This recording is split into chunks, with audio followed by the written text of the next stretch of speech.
Aleluia. Nós estamos numa série de palavras, nós estamos no mês de férias, ok? Agosto aqui é mês de férias, é o janeiro dos brasileiros, né?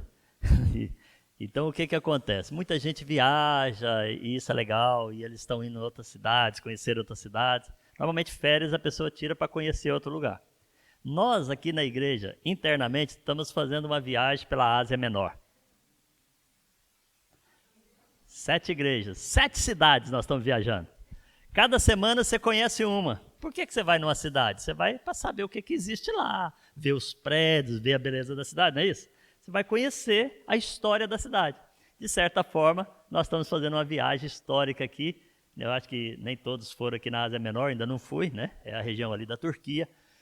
Mas ali estava as 7 cidades dessas 7 igrejas que Deus fala em Apocalipse. Então, vamos viajar hoje por mais uma, vamos? Nós saímos da qual cidade que é a última? Saímos de Sardes, estava no caminho durante essa semana, foi uma viagemzinha de uma semana e chegamos agora à cidade de Filadélfia. Fala comigo, Filadélfia.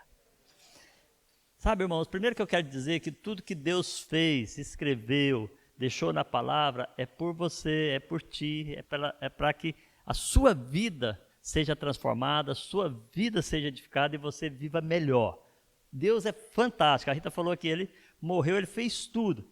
E depois ele é tão joia que ele deixou as dicas para nós também chegarmos preparados para o casamento com ele, que vai ser uma festa maravilhosa. Então assim, ele já fez tudo. Agora ele deixa umas dicas para aquilo que a gente tem que fazer para chegar lá prontinho para o casamento com ele, tá? Para a festa que ele vai fazer para nós, vai ser muito legal. O céu deve ser muito louco. Eu ando de manhã nas nuvens aqui e fico imaginando, se eu ando ainda na terra pisando nas nuvens, imagina quando eu puder andar voando. Você imagina quando Jesus te buscar? Você nunca pensou nisso, não? Sabe? Esses dias eu estava vendo e lembrando de Enoque, que o Senhor levou para ele. Eu falei, o Senhor levou. Aí depois eu lembrei de Elias, ele mandou um carro de fogo buscar. Imagina, deve ser uma loucura a coisa. Eu gosto disso, eu gosto de sonhar com as coisas de Deus. Toda manhã, graças a Deus, tem sido um tempo maravilhoso. Hoje, nós vamos chegar à cidade de Filadélfia e eu quero falar da igreja que estava em Filadélfia, que é a igreja de Filadélfia. Ela é uma igreja que nós chamamos de novas oportunidades e de amor perfeito. Já vamos lá, mas eu preciso falar com você sobre a pessoa que escreveu o livro de Apocalipse. Ele era o apóstolo João. E ele foi colocado numa ilha, já com uma certa idade. E naquela ilha, uma prisão, né? Que ele foi colocado. Uma pessoa de certa idade, já vamos ver, sei lá, não sei quantos anos ele tinha, eu não lembro, né? 90, né? 90, colocado numa prisão. O que você espera? É para morrer, não é? É ou não é? Que expectativa você tem na vida de um homem desse, quando ele é lançado da prisão com 90 anos? Pode falar, nenhuma. Fala. Não foi o que você pensou? Vamos participar, vocês podem falar, tá, gente? Sabe? Foi nenhuma.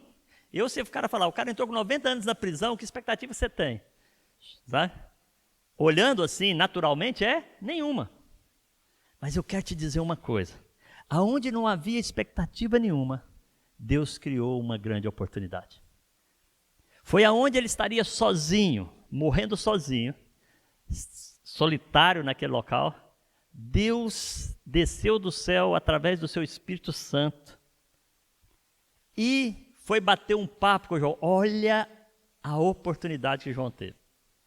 O próprio Deus veio conversar com ele, o Espírito Santo do Senhor sentou com ele, bateu o papo com ele e ditou para ele a carta que ia influenciar toda a história da humanidade.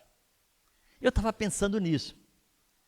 E fiquei pensando naqueles filmes que a gente assiste, e a gente está doido para saber o final. Você já assiste filme assim? Né? A Rita não gosta de assistir filme comigo e a Lídia, quando a gente já assistiu, porque a gente fica querendo contar o final para ela, sabe? Ela, pelo amor de Deus, deixa eu ver o final. Mas você já viu aquela expectativa, que você chega no filme assim, você sabe que o mocinho vai vencer, mas você quer ver o final, é ou não é? Ou sou só eu? Eu cresci na época dos bang bangs, sabe? Então aquelas minhas cavalas assim, e eu vibrando com o mocinho, sabe? Com medo dele ser machucado, mas sabendo que ele ia vencer no final e esperando. The end. Acabou, não é verdade? Agora imagina, João, que talvez poderia estar ali, ele poderia falar assim, estou aqui para morrer mesmo, né? Vou acabar minha vida. Ficar aqui, esperar. qualquer jeito, está ali, né? E eu penso que João não, eu penso que ele foi orar a Deus. Eu penso que ele foi bater papo com Deus. Eu penso que ele foi aproveitar o tempo que lhe restava com Deus. Por quê? Porque Deus veio. E Deus ditou para ele o final do filme. Apocalipse não é um livro de terror. É uma carta de amor. Entende isso? Não é porque quando fala filme de Apocalipse, todo mundo, destruição, tudo. Não, é uma carta de amor. E isso me fascina. Isso me fascina, porque Deus mostrou o final para nós. E ele diz que melhor é o fim das coisas que o princípio delas. Ele mostrou a vitória final. Então você já pode caminhar consciente que você, sabe, vai vencer. Ele revela o final do filme. O que é que ele está falando para você aqui agora, para mim, para nós? Ele está falando que há esperança. Mesmo que a situação seja das piores que você esteja passando. Isso é que é tremendo ver na palavra de Deus. Deus mostra a esperança. Fala comigo, a esperança. A esperança para a minha situação, a esperança para o momento que eu estou vivendo, a esperança de mudança radical na estrutura que eu vivo, a esperança. E essa esperança que Deus dá é para a gente viver aqui na terra e entrar no céu desfrutando dela. Entende a diferença? Então, assim, Deus tem algo para você grande, sabe?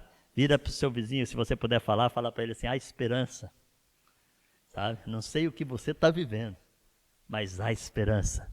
Se Deus pegou um velhinho de 90 anos e usou ele maravilhosamente para escrever uma carta como Apocalipse, para revelar a ele o final do filme, o que ele pode fazer conosco? Ele tinha 90, eu só tenho 57. Sou uma criança perto de João. Então, há coisas grandes para Deus fazer na nossa vida. Amém?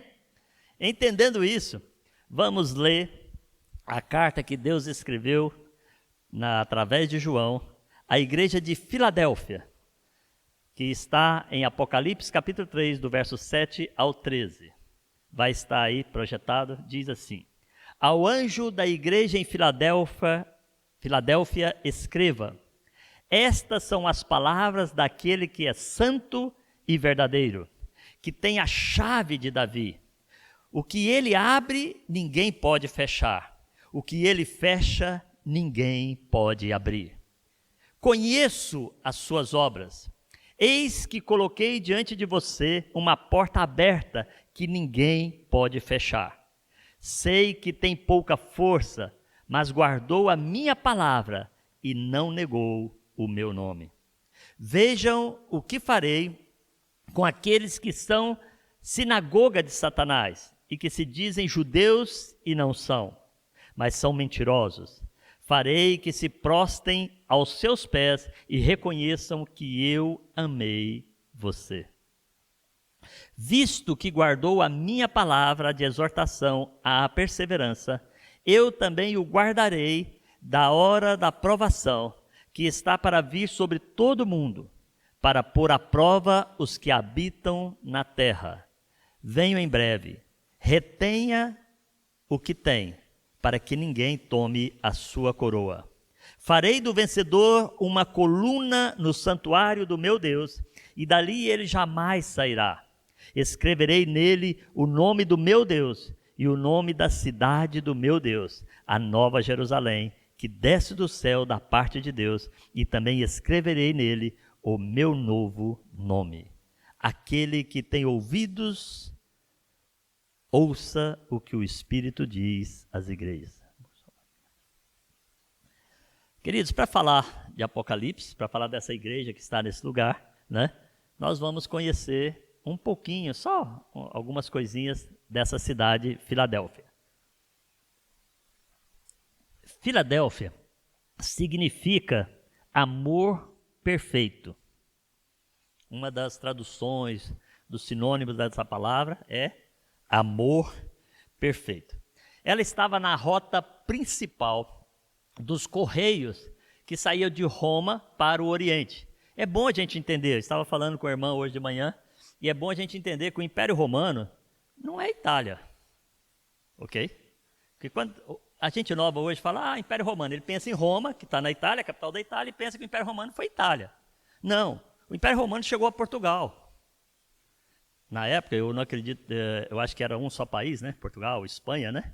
Então o apóstolo Paulo escreve na palavra dele que ele foi até a Espanha. Quem sabe o apóstolo Paulo não passou por aqui? Né? Sabe, você vai a Coimbra, esses dias num programa de televisão, eles estavam mostrando 4 cidades que elas são ruínas romanas. Inclusive, ninguém acertava o nome de Coimbra, que quando fala qual que era o nome romano de Coimbra, os caras falavam Coímbriga, não é. É um nome Aminionzo, sei lá, uma coisa assim, meio confusa. Eu não sei pronunciar para você. Mas é um outro nome. Aí depois eles falaram dos outros 4 nomes que estavam lá, que eram 4 cidades romanas em Portugal. Então o Império Romano chegou muito longe, ele conquistou tudo o que havia, tudo que podia, aonde tinha gente, ele conseguiu chegar naquela geração, naquela época. Então é bom entender isso, para quando não falar Império Romano, você pensa só em Roma, tá? Ok? Então atingiu nações, atingiu espaço muito grande, atingiu o Oriente, como atingiu também a Europa aqui, essa parte da Europa. Então havia um correio que passava pela cidade, Filadélfia era a principal distribuição, a cidade bem localizada, onde o correio era distribuído pelo Oriente, ok? Só para vocês entenderem aonde ela está. Ela está onde é a Turquia hoje. E eu vou fazer um parênteses aqui, queridos. Sabe, essa semana, assim, meu coração chorou por Deus deixar umas cartas para nós, para a igreja, e a igreja muitas vezes não praticar e depois não ver o fruto de praticar isso. Essas cartas eram para as igrejas que estavam na Ásia Menor, aonde é a Turquia. A Turquia hoje, 98% da população são muçulmanos. E Deus já tinha avisado. Por isso que Deus está nos avisando. Porque Jesus vai voltar e nós temos que estar preparados para subir com Ele. Tá? Ele está trazendo a nós isso. Voltando aqui, a igreja, a cidade de Filadélfia, ela era chamada de uma pequena Atenas. Atenas é aonde? Aonde? Na Grécia. Mas por que eles faziam essa referência? Porque havia muitos e muitos e muitos deuses na cidade de Filadélfia. Então havia uma quantidade enorme de deuses. Se você lembrar do apóstolo Paulo, quando ele chegou em Atenas, só para você ter uma comparação, ele foi no Areópago e ele foi pregar lá para as pessoas entendidas que estavam ali, né? Aqueles senhores que estavam lá, senhoras também, eu não sei como é que era na época, né? Mas estavam ali. E aí, ele falou assim, como é que eu vou falar para eles num lugar que tem tanto Deus? Porque ele entrava, era só estátua, estátua, estátua, estátua. Aí ele achou uma base, né? De uma estátua que estava escrito assim, ao Deus desconhecido. E ele falou, pessoal, é sobre esse Deus que eu vim falar. É o Deus que vocês não conhecem. E ele usou aquela situação para pregar. Você vai entendendo e vai compreendendo que a Bíblia é escrita para uma geração, para uma época, que é para nós também, mas para que a linguagem dela fosse entendida por aqueles homens, o apóstolo Paulo tinha que falar na linguagem deles. Então tinha muitos deuses ali, e ele pegou, olhou, falou, olha, para esse Deus desconhecido que eu estou falando aqui, é desse que eu estou falando. Você vai falar para as pessoas aí, elas te apresentam muitos deuses, né? Conhece muita coisa, mas aí você fala, não, mas eu tenho que falar de um que você não conhece, que é Jesus. Mas voltando aqui, isso é só para você entender que Atenas era uma referência de uma multidão de deuses. E Filadélfia era chamada de uma pequena Atenas, porque ela tinha muitos locais de cultos a outros deuses. Se você olhar assim e a gente começa a ver, a gente vê hoje também no mundo acontecendo isso, né? Outra coisa aqui que é legal, ela era uma cidade de muitas oportunidades, por causa da prosperidade que havia naquela cidade. Irmãos, aquela cidade é como hoje, trazendo para a linguagem nossa, os imigrantes vão para onde? Eles procuram cidades prósperas, locais prósperos. Por quê? Porque eles querem ter trabalho, que é oportunidade de trabalho. Por isso que eles saem do seu país. Ninguém sai da sua casa, do seu país, para procurar um lugar pior para viver, sai.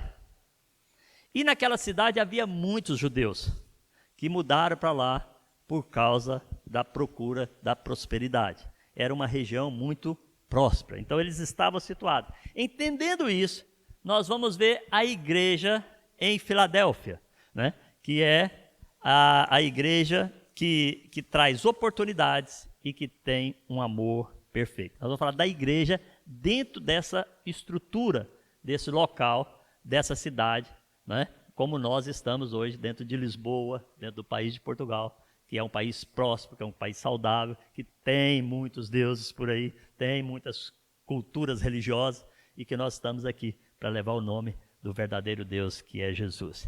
E é assim que acontece. Jesus, nessa carta, a primeira coisa que ele faz, e eu acho lindo isso, é Jesus se apresentando. A gente lê na Bíblia e vê Jesus se apresentando. Em algumas igrejas ele mostra com uma espada, com uma palavra, tudo, mas aqui nessa ele se mostra como santo e verdadeiro. Como é que Jesus se mostra? Santo e verdadeiro. Um dos textos que mais os irmãos conhecem é Jesus falando que ele é o caminho, é a verdade e a vida. Então ele está se apresentando, ele está se mostrando quem ele é. E o que é que ele está se mostrando aqui, numa cidade que tinha tantos deuses? Se ele chegasse e falasse, eu sou Jesus, mais um Deus, todo mundo, legal.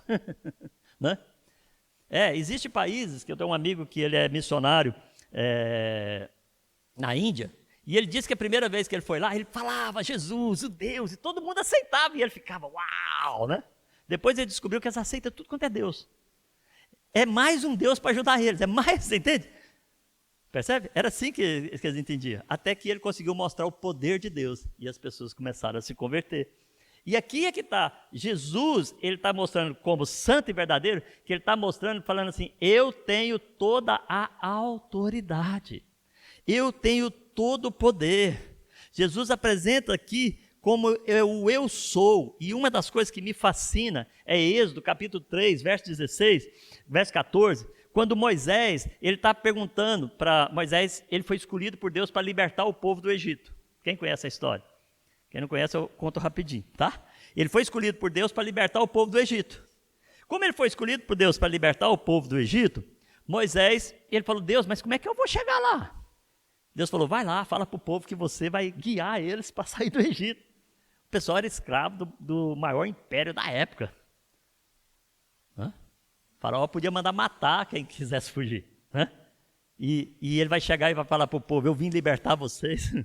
Então ele falou, Deus, como é que eu vou? Então o povo vai saber. Deus falou, chega lá e fala, eu sou, te enviou. O eu sou me enviou a vocês. O que ele estava falando? Eu sou o Todo-Poderoso. Eu sou o que tem poder para libertar. Eu sou o que tem poder para mudar a história. Eu sou o que tem poder para curar. Eu sou o que tem poder para restaurar. Eu sou aquele que sou a autoridade sobre a terra. É isso que Jesus está falando aqui. Quando Jesus fala nessa cidade, eu sou o verdadeiro, né? O santo. Quando fala de santo, todo mundo, não, Jesus é santo. É ou não é? Todo mundo, na hora, já fica tranquilo. Mas quando você fala que Jesus é o verdadeiro, tem muita gente que não acredita. E aqui está a diferença. Ele está falando, eu sou o verdadeiro, eu sou o único, eu sou o que tem poder, eu sou o que tem autoridade. É muito lindo saber isso, né? É muito gostoso entender e compreender isso. Jesus continua falando, ele falando, eu sou aquele que tem a chave de Davi. Ele mostra para eles que eles têm autoridade, usando uma linguagem que eles entendem da época. Eu sou aquele que tem a chave de Davi. Por quê? Porque Davi era rei, e como Davi era autoridade, todo aquele que vinha da linhagem de Davi era quem tinha autoridade no reino. Então, quando ele mostra isso, ele está mostrando, eu tenho autoridade, porque eu tenho a chave de Davi. Eu tenho a chave da autoridade sobre o reino. Ele está falando de reino dos céus, mas está comparando para que as pessoas entendam. Entende? É muito legal isso. Lá em Isaías, está aí o texto, Isaías 22, 22, Isaías profetizava a vinda de Jesus. Você vai ler o livro de Isaías, que ele está sempre falando que Jesus está vindo, ele começa a contar, e você começa a entender que ele está falando da vinda de Jesus. Quando Isaías escreveu, Jesus ainda não tinha vindo, e ele estava profetizando a vinda de Jesus. E olha o que ele falou aqui, porei sobre os ombros dele quem? Jesus, fala comigo, Jesus, porei sobre os ombros dele a chave do reino de Davi. o que ele abrir, ninguém conseguirá fechar. O que ele fechar, ninguém poderá abrir. Jesus é aquele que tem autoridade. Ele é o princípio e o fim, o início e o começo. Tudo começa nele e termina nele. Ele criou as coisas da terra. Você vai ler o livro de Hebreus, sabe? Capítulo 4 em diante, você vai ver falando que Jesus é o que fez o que a terra, que criou a terra. É muito gostoso isso. É ele que tem esse poder, sabe? E outra coisa, depois você vai continuar nesse texto, Jesus promete galardão, ok? Né? Ele promete que nós vamos ter benefícios no final. O problema do povo é que o povo não acredita que é verdade e não ouve o que Deus está dizendo. E como não ouve, não vai usufruir. Vamos ser sinceros. Você vai para o trabalho por quê? Porque você sabe que no final do mês vai receber o salário. O que é o salário? É o galardão do patrão que vai te pagar. É ou não é? Por que você corre atrás de cliente? Porque você sabe que se conquistar o cliente, ele comprar, você vai receber a porcentagem daquilo. Sabe? Se você não correr atrás, não fazer a sua parte, você não vai receber. A recompensa vem, sabe? Só que você tem que lutar por ela. Amém? Entenderam isso? Deus está falando no final, Deus está mostrando no final, e ele fala que a recompensa vem, nós vamos falar no final da recompensa, mas ele fala, você precisa lutar por ela. Nós não podemos ser uma igreja passiva, sabe? E Deus está falando aqui, outra coisa tremenda que Jesus fala aqui, é que ele conhece as obras dessa igreja. Vocês já viram que várias cartas ele falou que conhece as suas obras? E eu já falei aqui, tem pessoas que têm medo. Ele conhece as minhas obras, ele conhece as minhas falhas. Não. Eu vou te falar uma coisa. Se você aceitou Jesus, quando ele olha para você, ele não vê você. Deus olha para você e vê Jesus em você. E Jesus é santo e perfeito. Só que ele olha as obras que você faz. E ele elogia essas obras aqui. Que é sua. Ele mostra que essa é uma igreja fiel. Que essa é uma igreja que mantém a palavra de Deus. Que não se desvia da fé, é uma igreja de um amor perfeito. Ama, faz tudo. Mas eu vou parafrasear aqui, eu penso que Deus está falando assim, olha, vocês estão muito clubinho ainda. Porque quando fala que amor, que está tudo bem entre eles. Mas a Bíblia diz que eu tenho que amar a Deus, amar o meu próximo. A Bíblia diz que eu tenho que amar o perdido. E um dos segredos aqui que Deus vai contar nessa carta para nós é que nós temos que amar os perdidos. Nós não podemos amar só entre nós. É muito lindo. Eu conheço as suas obras. Eu conheço o coração dessa igreja. Eu sei que é uma igreja firmada na minha palavra. Eu sei que é uma igreja fiel. Você gostaria de ouvir esse Deus? Né? O tempo todo. Só que eu quero falar que Jesus ele abre as portas. E a primeira coisa que eu quero falar é das novas oportunidades. No mundo secular, que nós chamamos o mundo natural, de trabalho, as pessoas têm que estudar a porta que está aberta e muitas vezes entrar por ela, e para que ela possa crescer, ela precisa de lutar por ela. Fala comigo, lutar por ela. Então o que acontece? Eu vou dar um exemplo da minha irmã. Eu tenho uma irmã cristã hoje, que uma vez eu estava conversando com ela e eu queria saber como que ela progrediu no seu trabalho. Meu pai trabalhava no Tribunal de Contas do Estado de Goiás e conversou com o presidente, que era amigo dele, e ele conseguiu colocar minha irmã lá como uma escriturária, né? Eu vou chamar assim, que eu não sei o cargo, né? Tipo escriturária. Está ali, um funcionário normal, né? Que faz ali o seu trabalhinho todo dia, recebe seu salário no fim do mês e vai para casa.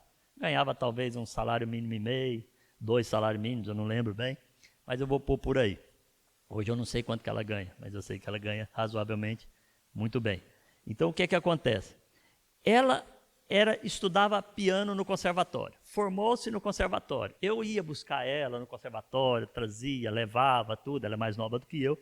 Então assim, eu ajudava muito elas nos transportes à noite, porque lá em casa todo mundo estudou à noite, trabalhava de dia, né? Então o que aconteceu? Quando ela entrou no tribunal, ela gostava de piano, tocava bem. Hoje eu acho que ela não toca tão bem mais, mas ela tocava bem. E ela falava assim, se eu ficar aqui com o piano, eles vão ouvir minha música, mas não vão me pagar bem, porque o tribunal não precisa de ouvir música. Ok? A empresa que você trabalha muitas vezes não precisa daquilo que você tem, ela precisa de algo que você precisa adquirir para crescer. Então o que ela fez? Ela foi estudar contabilidade, porque ela falou, Guinaldinho, se eu estudar contabilidade eu cresço. Formou em contabilidade e ela aposentou agora, mais nova do que eu tenho 57, sabe? Ela deve ter o quê? 54, por aí, né? Mais ou menos, não sei. Eu não sei as idades das minhas irmãs. São 6 irmãs que eu tenho, mas as primas, os primos eu já perdi tudo. Não gravo mesmo. E ela, eu só sei que ela é mais nova que eu, a primeira. E ela aposentou como auditora do Tribunal de Contas. Não tinha um cargo maior para ela chegar para poder aposentar.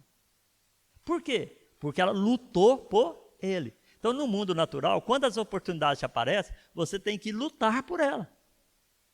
Você tem que fazer a sua parte para você ser abençoado. E se você viver princípios corretos, mesmo naturalmente, você vai ser abençoado. Ok? Nos tempos que estamos vivendo agora, pandemia, medo de morrer, medo de sair de casa, as pessoas estão... Tem pessoas que eu cumprimento... Não, tem pessoas na rua que quando eu estou fazendo minha caminhada não tem ninguém. Só eu e vem aquela pessoa no lugar onde eu faço a caminhada, né? E tem um espaço desse tamanho aqui. Mas eu não vou sair para vocês não verem. Mas ela vai lá fora, dá a volta, com medo de passar perto da gente. São tempos de lutas. Dizem que as dificuldades financeiras agora que vão começar a acontecer.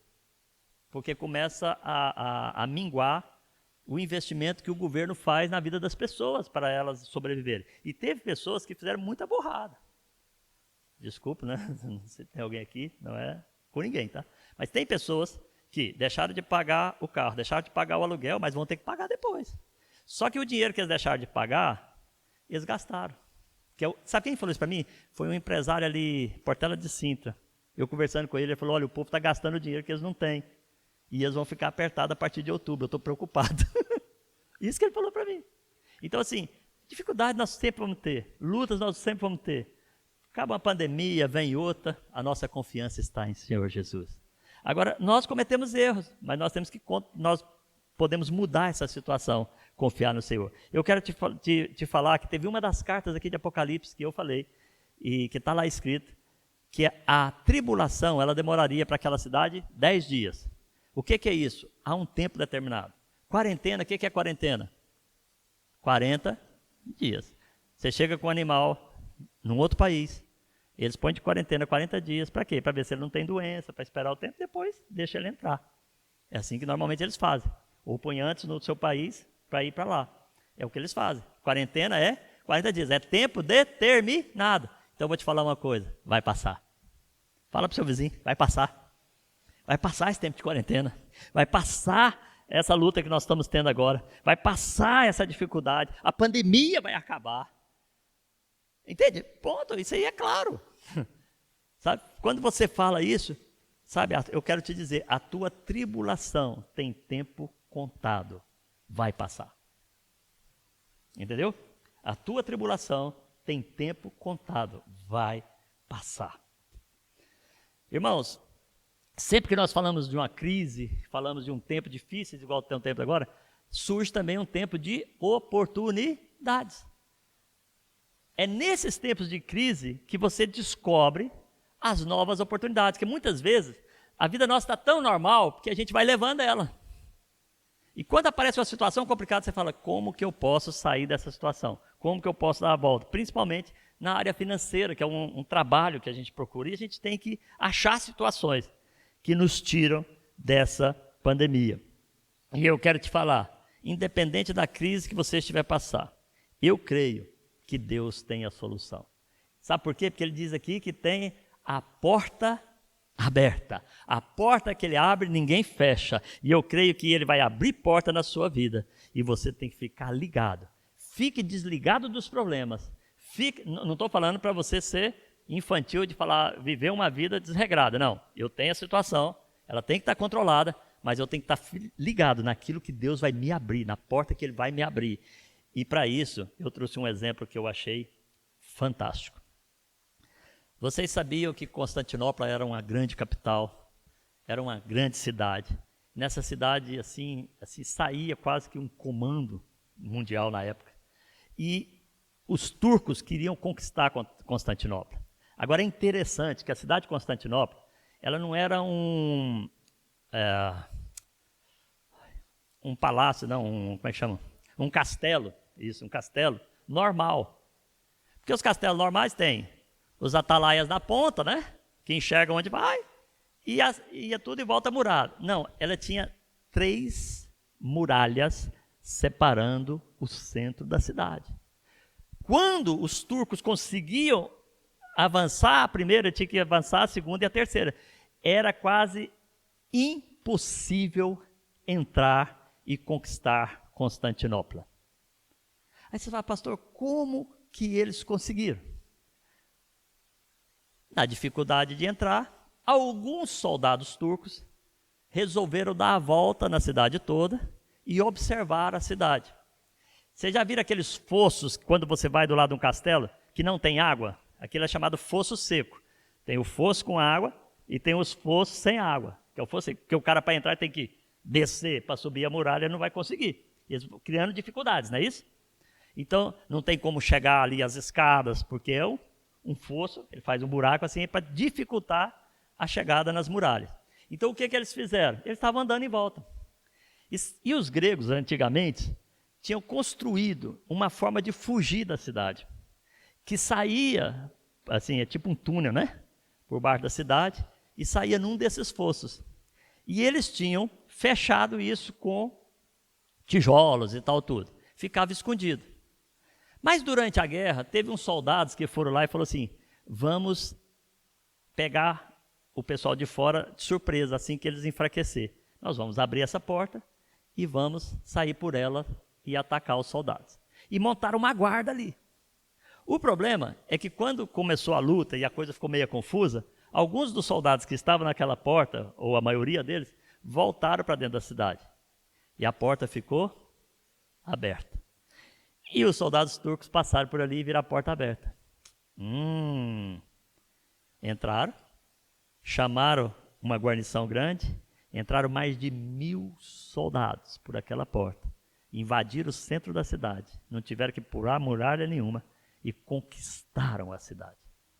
Eu não sei o problema que você tem, que ele está murado à sua volta e você não vê possibilidade de conseguir vencer. Mas eu quero te dizer que Deus vai abrir uma porta e você vai entrar e vai conquistar. Agora fique atento, acorde para isso, né? Sabe, queridos, quando eu vi isso aqui, isso me chamou a atenção. A porta aberta por Deus, ela existe. Eu não estou falando que Deus abriu aquela porta ali, mas era só para você entender que através de uma porta, eles entraram e conquistaram. Percebeu? É para isso que eu citei esse texto. Naturalmente, né? Eles encontraram a porta, entraram e conquistaram a cidade. Hoje, a Turquia, 98% dela são muçulmanos. Assusta, meu coração estremece, porque foram igrejas para a qual Deus escreveu essa carta. E essa carta Deus não só escreveu para aquela região, escreveu para nós ficarmos atentos, para nós aproveitarmos a oportunidade que Ele nos dá a expandir. No Novo Testamento, você fala comigo, pastor, e no Novo Testamento? Entrando no Novo Testamento, a porta fala de uma oportunidade ministerial. Eu não acredito que Deus abra uma porta só para você ficar mais rico, só para você consertar um problema que está na sua vida. Não acredito nisso. Eu acredito que quando Deus abre uma porta, Ele tem um propósito. E segundo os estudiosos da igreja de Filadélfia, quando se fala em porta aberta, é uma igreja que ela precisava evangelizar, sair da sua comodidade de estar bem, estar tranquilo, estar certinho e evangelizar. Fala comigo essa palavra, evangelizar. O que é evangelizar? Levar o evangelho de Cristo. Então, se Deus abrir uma porta para você de trabalho, você vai ganhar dinheiro no trabalho? Vai receber salário, não vai? Então você vai ganhar dinheiro. Mas para que Deus te colocou lá? Para levar aquelas pessoas que têm contato com você a conhecer o evangelho. Todas as pessoas que têm contato com a empresa que você trabalha, ou que você é dono, é uma oportunidade de você ser um testemunho fiel naquele lugar. Ah, pastor, mas a minha necessidade. A Bíblia diz, Mateus 6,33, busquem primeiro o reino de Deus e a sua justiça, e todas as suas necessidades serão supridas. Se eu confio em Deus, eu vou usar a porta que Ele abriu para fazer o que Ele quer que eu faça, e as minhas necessidades vão ser supridas. Por isso que nós temos que acreditar, e ele entra, eu sou o verdadeiro. Ele está dizendo, eu sou aquele que tem poder para fazer todas as coisas. Eu sou aquele que tem autoridade. Eu sou aquele que tem a chave que abre, que você pode entrar. Isso é muito, muito interessante. Então busque o reino de Deus. Buscar o reino de Deus fala de buscar a vontade do rei. E a vontade do rei Jesus é que todos os homens, todos, fala comigo, todos os homens ouçam, conheçam a palavra da verdade. Esse é o desejo de Deus. Então o propósito de Deus, quando Ele te abre uma porta, é para quê? Para você levar o evangelho dele. Não é você chegar lá dentro e falar, não, é sabedoria. Já nós vamos mostrar isso aqui rapidinho aqui na frente. Tem que ter sabedoria. Né? Você tem que conquistar o coração da pessoa para pregar o evangelho. Ele não te põe morar num lugar se não for para evangelizar alguém. Quando nós moramos na Beloura, a gente pregou o evangelho para muita gente.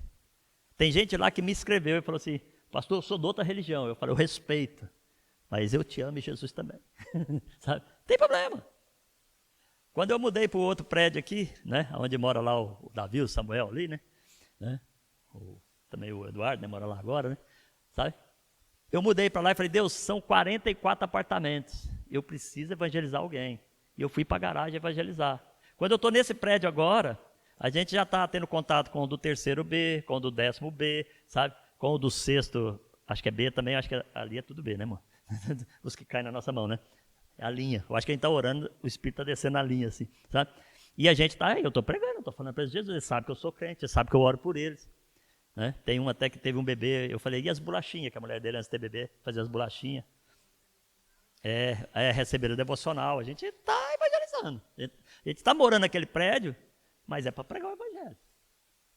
A Bíblia diz para a gente pregar a tempo e fora de tempo. Você tem que falar, pronto. Agora, falar com sabedoria. Vamos para frente. Então, o propósito da porta aberta de Jesus é evangelizar. Você vai ouvir todo mundo que estuda a igreja de Filadélfia, ele fala que quando Deus abre a porta é para que o evangelho dele seja pregado.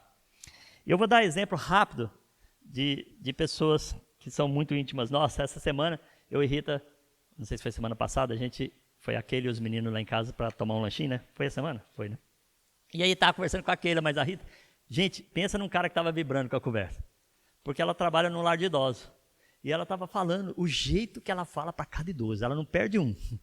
Porque ela não tem vergonha, né? Então, ela dá um jeitinho de falar de Jesus, de pregar o evangelho. Porque talvez é a última oportunidade deles de ir para o céu.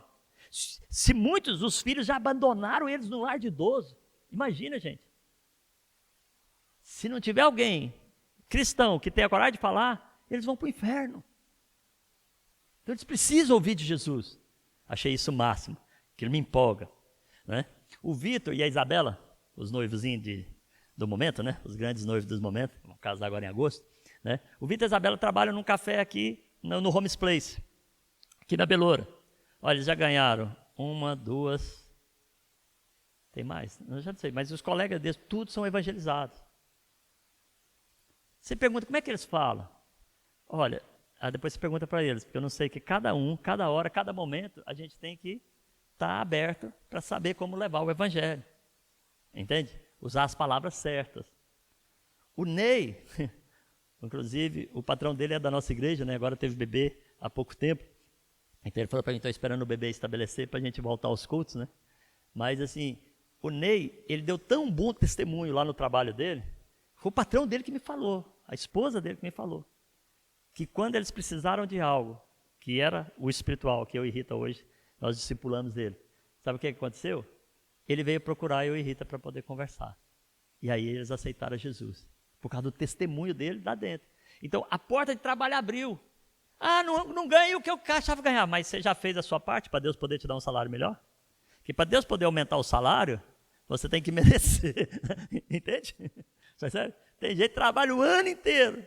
Sabe, a fábrica tem 1000 funcionários, ela nunca falou de ninguém para Jesus, ela ainda quer aumento. Aí Deus fala, não, filha, você tem que passar o processo primeiro.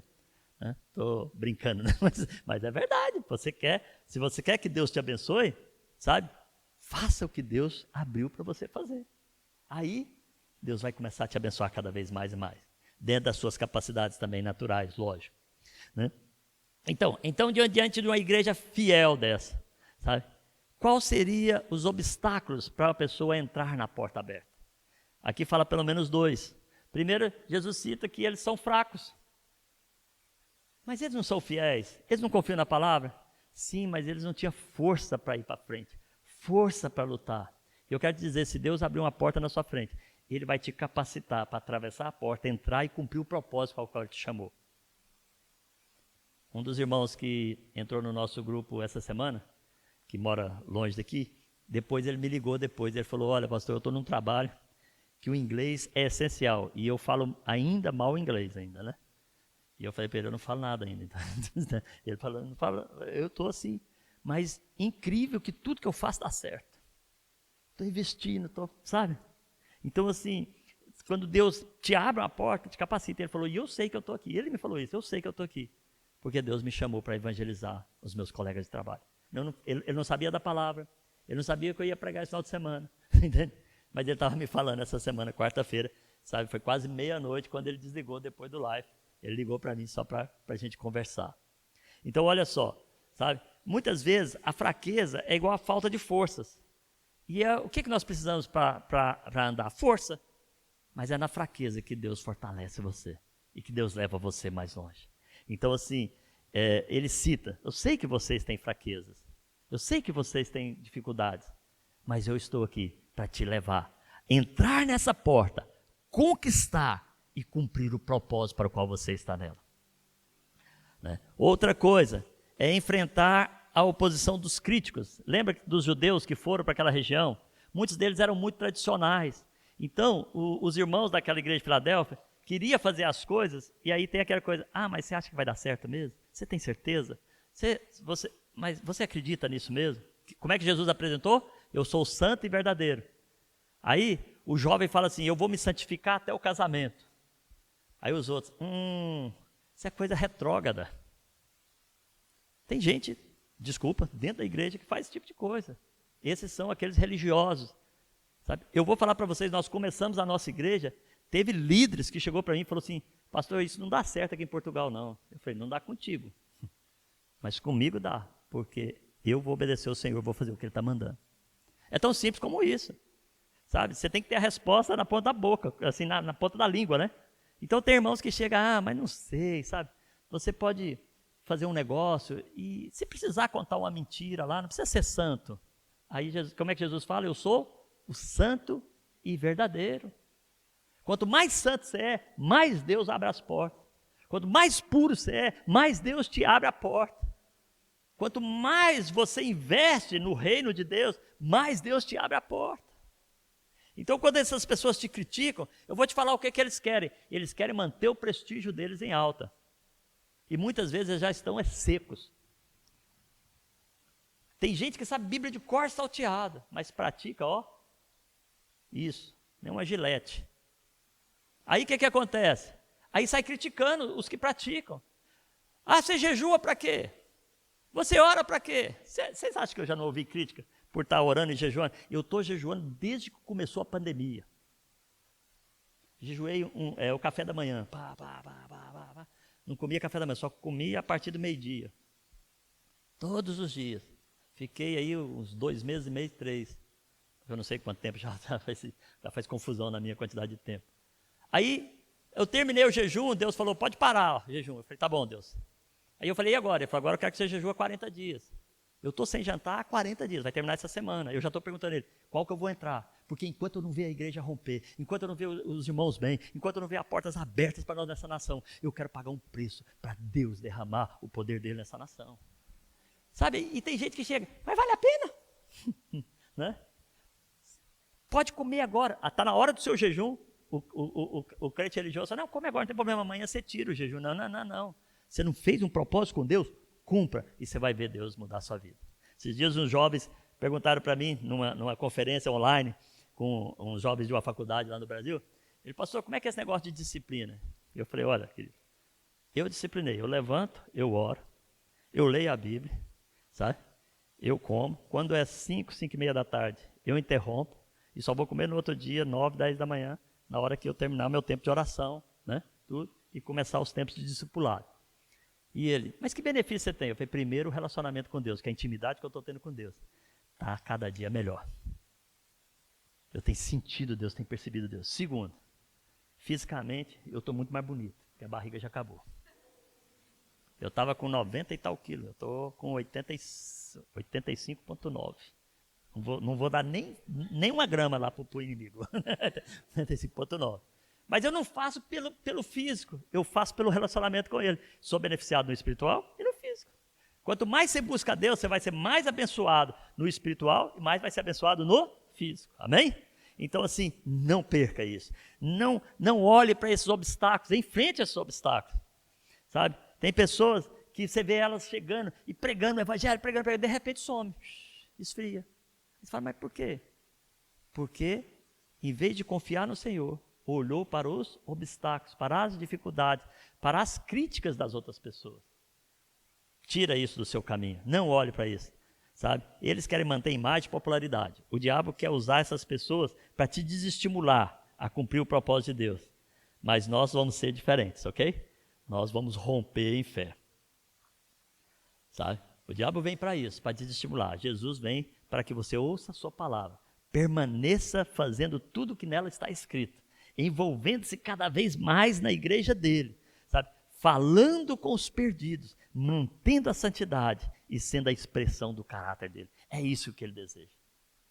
Isso que ele deseja. Sabe o que ele deseja?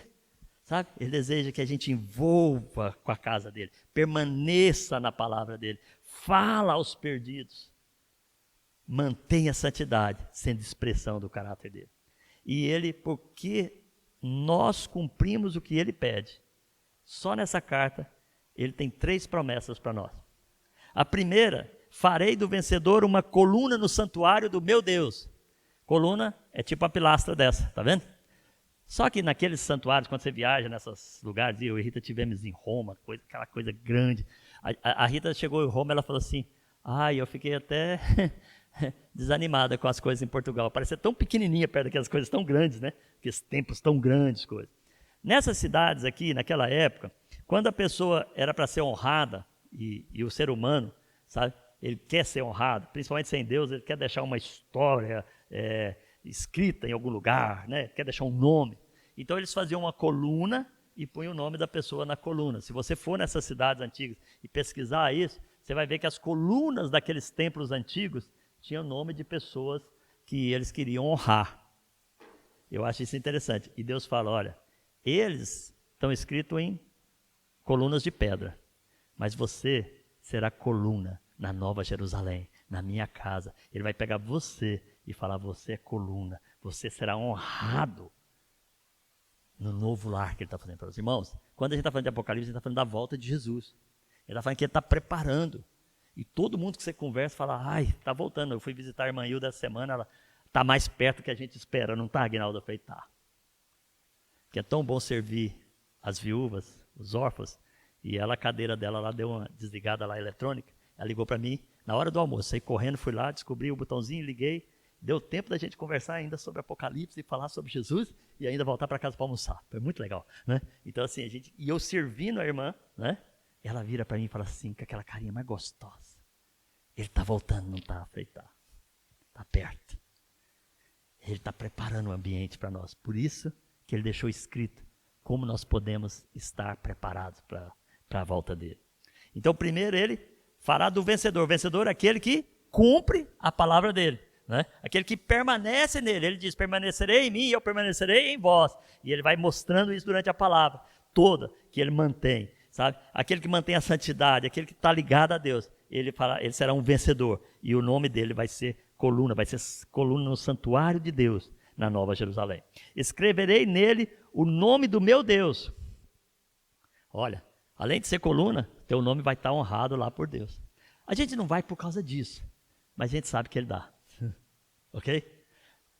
Uma vez perguntaram para mim assim, você estuda muito Apocalipse antigamente? Eu falava, não, eu vou ser tão fiel a Deus, buscar tanto a Deus, quando chegar lá, eu sei que Ele vai me levar. Mas depois que eu comecei a estudar, eu fiquei apaixonado por o que Ele vai fazer por mim, por lá, chegar lá. É diferente, é muito gostoso. Então ele fala que vai nele o nome do meu Deus, o nome na cidade do meu Deus, na Nova Jerusalém. E Ele escreverá o nome dele. Tá? Ele dará um novo nome para nós. Isso é fantástico. Então, Ele tem promessas para nós, para os vencedores. A pessoa quer ser exaltada, Ele falou assim, eu vou exaltar vocês. Uma das coisas que Ele fala que é interessante, que Ele chama aqui a casa de Satanás, lá eu esqueci o nome, deixa eu voltar aqui. Quando Ele fala dos judeus que estão na sinagoga de Satanás. Aí você fala, poxa, Deus falando disso, daqueles caras religiosos. Sim, porque aqueles caras eram os críticos. E sabe o que Deus fala? É que esses caras vão vir e vão ajoelhar diante dele e diante de você. É forte, né? Isso é muito forte. Pessoas que te fazem mal e você quis matar, elas vão te pedir perdão. Deus vai honrar você diante das pessoas que te criticam. Entende? Não vai dar certo isso que você faz, porque você não está fazendo nada errado, você está sendo santo, e o cara está te criticando, está te pondo para baixo. Você fala, fica aí, espera, você ainda vai vir aqui, sabe, pedir um favor. Desculpa aí, brincadeira, né? Percebe? Né? Diz que eles vão vir e vão se dobrar. Sabe, eu já experimentei isso na minha vida, de pessoas que criticaram, aprontaram tudo, e vem e pede perdão. Não é pelo que você tem, não é pelo tamanho que você é, em termos de instituição, é para a pessoa que você é, em Cristo Jesus. Deus vai te dar essa honra. É muito gostoso isso. Eu vou encerrar deixando 3 textos bíblicos, como nós devemos proceder para receber essas promessas de Deus para nós. Primeiro está em Gálatas capítulo 6, verso 10, que diz, portanto, enquanto temos oportunidade, fala comigo, enquanto temos oportunidade. As oportunidades são aqui na terra, depois no céu, depois que já foi, sabe? Quem não tem Deus, vai para o inferno. Quem tem Deus, vai para o céu com Ele. Mas as oportunidades de você construir algo, de fazer algo, é enquanto você está aqui. Façamos o bem a todos. Fala comigo, todos. Não só aquele que é bonzinho para mim, mas todos. Sabe? Tem gente que muitas vezes é mal para a gente. E você continua amando, continua, sabe? Cuidando e fazendo, porque você está fazendo o bem para todos. Sabe? Especialmente o das famílias da fé. Isso ele está falando dentro da igreja. Especialmente, quando ele fala especialmente, mas Deus quer que você faça o bem para aqui e para os de fora. Amém? Efésios 5, de 15 a 16 diz, tenham cuidado com a maneira como vocês vivem, porque a maneira que você vive reflete Deus. Então, meu amigo, se você tem um estupim curto, bota mais fio no teu estupim, mas não deixa ele estourar. Sabe o que é estupim curto, né? A bomba está aqui, e aqui está aquele fiozinho que você bota fogo. Então, né? Normalmente o colérico, o sanguíneo, porque eu era sanguíneo, eu era assim, eu era um estupim, não era curto, era muito curto. Né? Até hoje, de vez em quando ele faz assim, eu falo, amor, estica o estupim que eu estou ficando nervoso. Né? Sabe? Controla. Por quê? Aqui está falando, sabe? Aqueles que têm oportunidade. A maneira como você vive, aquilo que você fala, a forma que você vive, a forma que você trata os outros, a forma que você faz negócio, sabe? A santidade, ela tem que estar viva na sua vida. Porque se ela não tiver, você vai prejudicar as outras pessoas de irem para o céu. Então tenha cuidado com a maneira como você vive. Que não seja como insensatos, mas como sábios, aproveitando ao máximo porque os dias são maus. Nos dias maus você tem muita oportunidade. Eu irrita sempre que a gente tem oportunidade de pregar o evangelho, a gente faz. Sabe, eu nunca vou esquecer o dia que uma senhora chegou lá para a Rita, eu já contei isso várias vezes, e ela falou assim, eu tenho que levar meu filho para a catequese, porque meu filho está assim, meu filho está assado, você quer tentar? A Rita falou, traz aqui para casa todo sábado, 3 horas da tarde, catequese evangélica. Eu fui e converteu. Olha a linguagem, olha a sabedoria, seja sábio. Fala a linguagem que a pessoa entende, né? E atrai o coração dela. Depois ela vai aprendendo, né? A palavra. vai fazendo nova criatura e vai crescendo, né? Amém? Então, assim, aproveita a oportunidade, porque dias maus virão, quer você queira, quer não. Isso é para toda a humanidade. O que Jesus está propondo, que se você viver de acordo ele orienta, você vai ter as promessas dele para a sua vida. Colossenses 4:5, sejam sábios no procedimento para com os de fora. Aqui está falando para com os de fora. Aproveite ao máximo todas as oportunidades. Sejam sábios para os coisas de fora. Irmãos, o que mais tem é pessoas querendo que você faça coisa errada. Aí você fala, mas eles são maus. Não, eles cresceram assim. Eles até querem fazer o bem, mas não conseguem. Eles até querem, mas não conseguem. Então você tem que aprender a tratar bem essas pessoas, amá-las, mas no seu procedimento com elas, mostrar a santidade de Jesus. O que Jesus falou? Eu sou o santo e o verdadeiro. Eu sou o único. Eu sou o Deus Todo-Poderoso. Eu sou aquele que te abre a porta. Eu sou aquele que fecha a porta que não é para você entrar, porque você vai se dar mal nela. Você não entende. Tem hora que tem emprego, você fala, é o meu emprego. Aí não deu errado. Você fala assim, mas por que deu errado? Pode ter certeza que se você for fiel a Deus, Deus não está deixando você fazer coisa errada. Quando você é assim, Deus cuida de você. As suas necessidades são supridas. Eu vou encerrar só com um testemunho, que eu sei que a Rita já falou disso, mas eu vou lembrar vocês. Eu acho que ela contou uma vez aqui. Eu e Rita morávamos num apartamento muito apertadinho. E a gente tinha a Esther. E não cabia 2 camas para ter a Lídia. E a Rita ficou grávida. O apartamento era muito pequenininho. E a gente decidiu vender. Era um pequenininho, confortável, mas era muito pequeno para uma família já com 2 filhos. O quartinho era muito apertado. E aí a gente começou a orar. E compramos o apartamento que temos aqui, mas tínhamos que vender o outro. E deu muito problema durante um ano aquele apartamento, com as pessoas que moraram lá, e a gente conseguiu depois mudar a situação, e a gente precisava vender urgente, senão a gente não ia ter dinheiro para pagar. Você sabe o que eu falei para o vendedor? O rapaz da imobiliária, eu falei, olha, você vai me fazer um favor. Quando você sair hoje de manhã, para mostrar os apartamentos, o meu vai ser o último. Todo mundo quer mostrar o primeiro, né? O meu vai ser o último. Você vai falar para o senhor o seguinte, que o apartamento que ele sentir paz, quer para ele comprar. Você acredita que o cara entrou no hall de entrada do apartamento e falou, o que tem aqui dentro? É lógico que ele comprou o apartamento. Eu quero esse apartamento. Foi assim. Antes dele ver, ele falou, o que tem aqui dentro? Aí é lógico que a gente pergunta, o que você sente? Sinto paz. Entende que Deus cuida de você? Se você fizer a sua parte, lutar pela porta que Ele te abre, para você atingir os novos objetivos, mas cumprindo o propósito para o qual Ele te chamou, Filadélfia fala de uma igreja que a porta é aberta para que o mundo seja evangelizado. Esse é o tempo da nossa igreja. Esse é o nosso tempo. Amém? Vamos ficar em pé. Próxima semana vamos falar de Laodiceia, mas eu quero orar por você agora. Porque talvez você está se sentindo fraco. Sabe? Eu sei que você tem problemas, eu também tenho, todos nós temos algum tipo de problema, alguma coisa para resolver. Mas o Deus que nós temos, Ele é superior a qualquer coisa.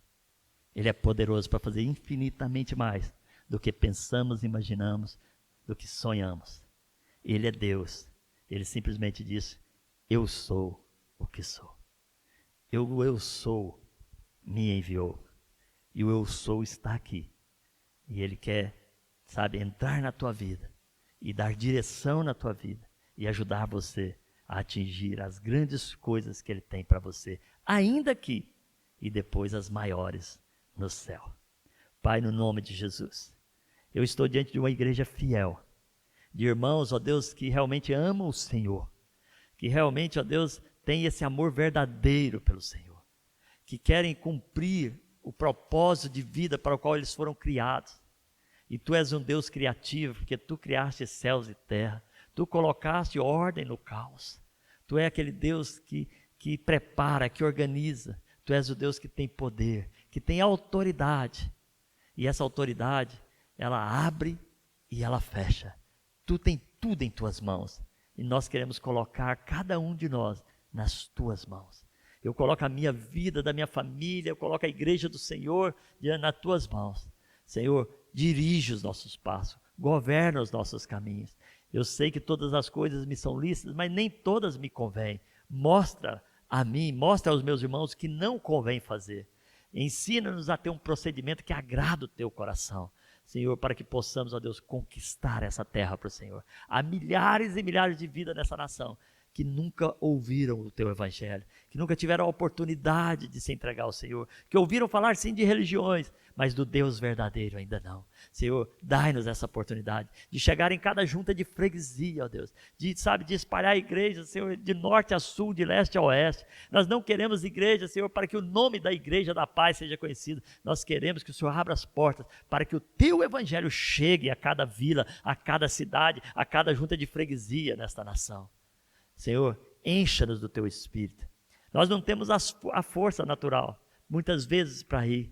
Nós não temos a força espiritual para ir. Mas se nós estivermos cheios do teu Espírito Santo, vamos ter força para fazer qualquer coisa pelo teu evangelho. Assim como tu fizeste em Atos dos Apóstolos, que tu desceste sobre aqueles discípulos e tu os encheste do Espírito Santo, faça isso no meio dessa igreja. Transborda sobre cada um dos meus irmãos, para que eles possam cumprir e experimentar a boa, perfeita e agradável vontade do Senhor. Eu os abençoo no nome de Jesus Cristo. Amém.